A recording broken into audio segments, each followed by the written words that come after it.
Di tanah subur Kediri, di bawah naungan Gunung Wilis yang megah, dan aliran sungai berantas yang gemericik, lahirlah seorang raja yang kelak menggetarkan lintas zaman.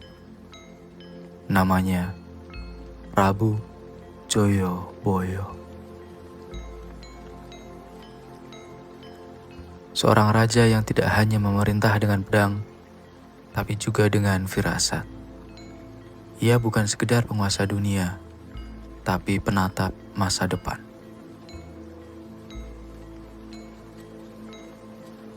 Dikisahkan, sebelum Joyoboyo lahir, kerajaan Kediri tengah dilanda masa kelam. Hujan tak turun berbulan-bulan, panen gagal, dan wabah merajalela. Di tengah kekalutan itu, rakyat berdoa di candi-candi, berharap keajaiban. Suatu malam di desa Mamenang, seorang Brahmana bernama Resi Wilatikta bermimpi.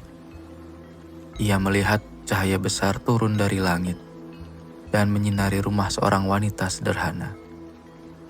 Dalam mimpinya terdengar suara berkata, "Dari rahim perempuan ini akan lahir pemimpin besar. Dialah yang akan membawa terang bagi tanah Jawa." Beberapa bulan kemudian, seorang bayi laki-laki lahir. Saat ia menangis untuk pertama kalinya, seekor elang putih melintas di atas langit. Para pendeta menamainya Jayabaya, yang berarti kemenangan yang membawa kebahagiaan.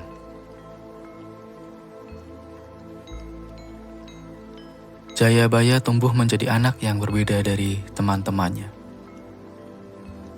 Sejak kecil Jayabaya berbeda. Ia lebih suka menyendiri di tepi sungai, memandangi arus air yang mengalir. Kadang ia bertanya kepada gurunya, "Guru, mengapa waktu berjalan tapi tak bisa kulihat? Mengapa manusia hidup sebentar, tapi dunia tak pernah tua?" Pertanyaan itu membuat Resi Wilatikta terdiam. Ia tahu, anak ini bukan anak biasa. Jayabaya mampu merasakan gerak alam, bahkan mendengar bisikan pepohonan. Saat beranjak remaja, ia belajar tentang dharma, tentang keseimbangan antara manusia dan semesta. Namun yang paling ia sukai adalah tapa berata di gunung. Di sanalah pikirannya mulai menyatu dengan alam.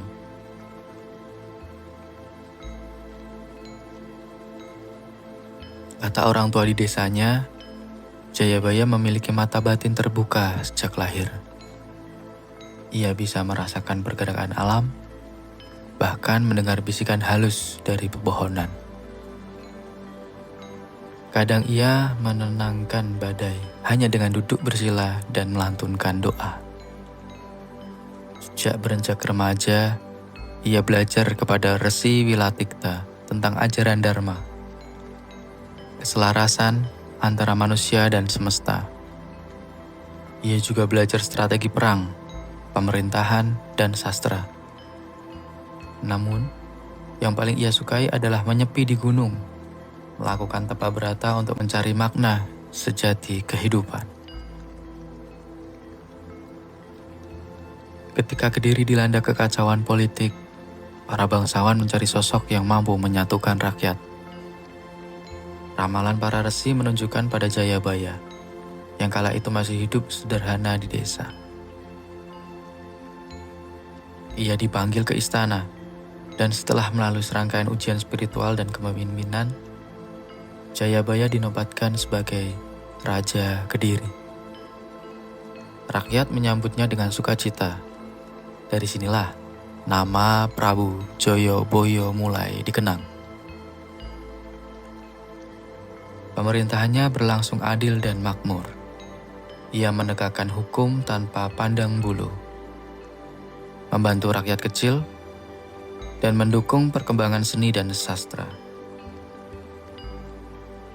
Di masa inilah lahir karya besar Kakawin Bharatayuddha, simbol kejayaan budaya Jawa.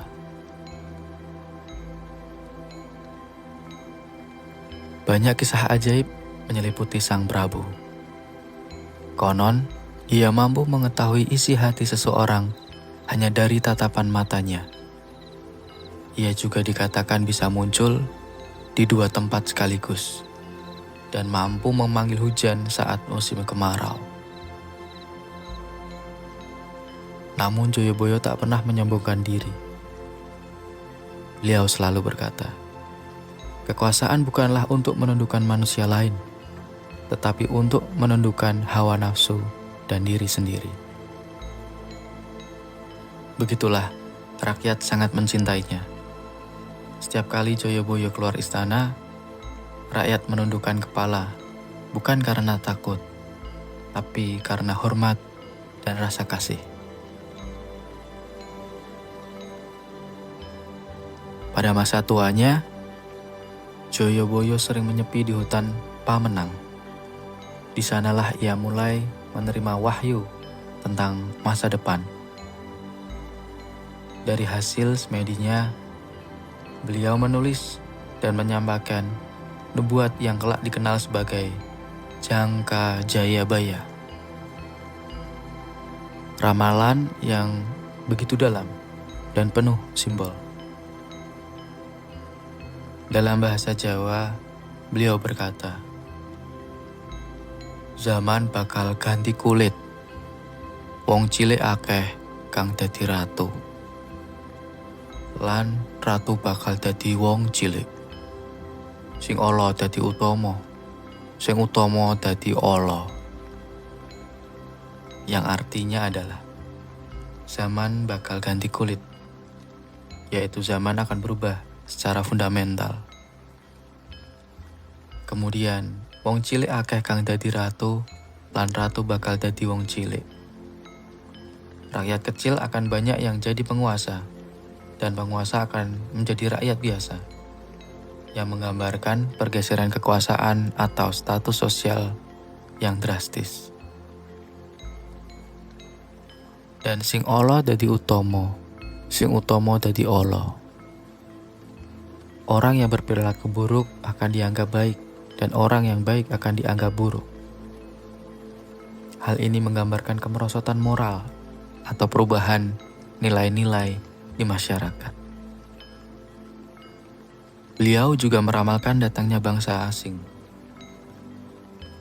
Ana wong kulon nganggo payung tanpa gagang, numpak jaran lan wesi, lan bakal nguasani tanah Jawa suwe banget. Rakyat tak memahami sepenuhnya saat itu. Tetapi berabad-abad kemudian, ramalan itu diyakini menggambarkan datangnya bangsa Eropa dan masa penjajahan. Joyoboyo juga berbicara tentang Ratu Adil, seorang pemimpin masa depan yang akan datang setelah masa kegelapan. Ketika tanah Jawa rusak moralnya, pemimpin yang adil akan datang. Beliau akan muncul dari tempat yang sepi atau tersembunyi, membawa kemuliaan dan keadilan untuk semua orang. Selain ramalan, Prabu Joyoboyo juga meninggalkan ajaran kebijaksanaan.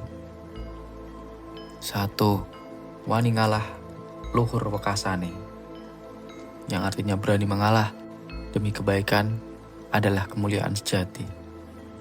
2. Sopo sing iling lan waspada bakal selamat. Siapa yang sadar dan waspada akan selamat, meski zaman gila akan datang. Dan yang terakhir, urip iku sawang sinawang. Hidup hanyalah cara pandang, yang tampak buruk bisa jadi berkah, tergantung mata yang melihat. Ajaran ini menjadi pedoman spiritual orang Jawa hingga kini. Diajarkan turun-temurun sebagai filosofi hidup yang halus namun dalam.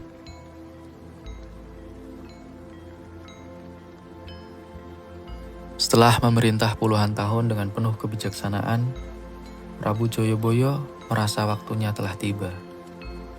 Beliau berpamitan kepada para pengikutnya, lalu berjalan ke hutan Pamenang sendirian.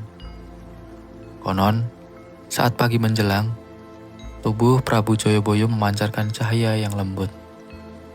Tanah di sekitar bergetar, angin berhenti, dan burung-burung terdiam. Ketika para pengikutnya tiba di tempat semedi itu, sang Prabu telah menghilang tanpa jejak. Mereka hanya menemukan bunga-bunga bermekaran dan aroma harum menyeruak di udara.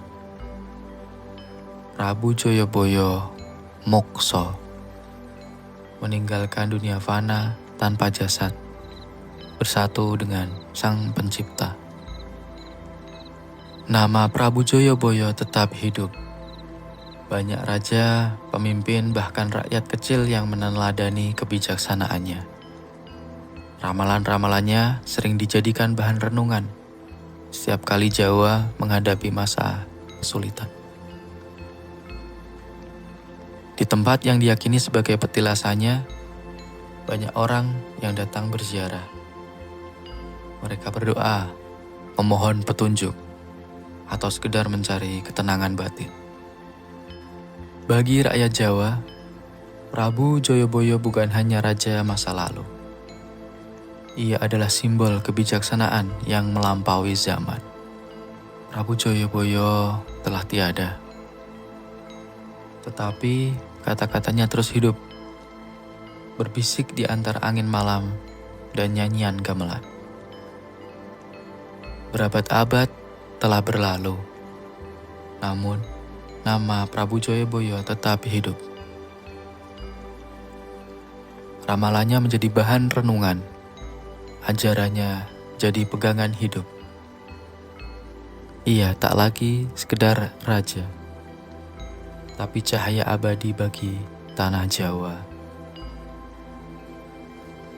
Prabu Joyoboyo mengajarkan bahwa waktu hanyalah putaran, bahwa hidup bukan tentang kekuasaan, tapi tentang kebijaksanaan. Dan siapapun yang tetap eling lan waspodo akan selamat di tengah zaman yang semakin gila. Itulah akhir kisah dari Prabu Joyoboyo. Jangan lupa komen, like, dan subscribe untuk mengikuti kisah-kisah dan petualangan-petualangan selanjutnya.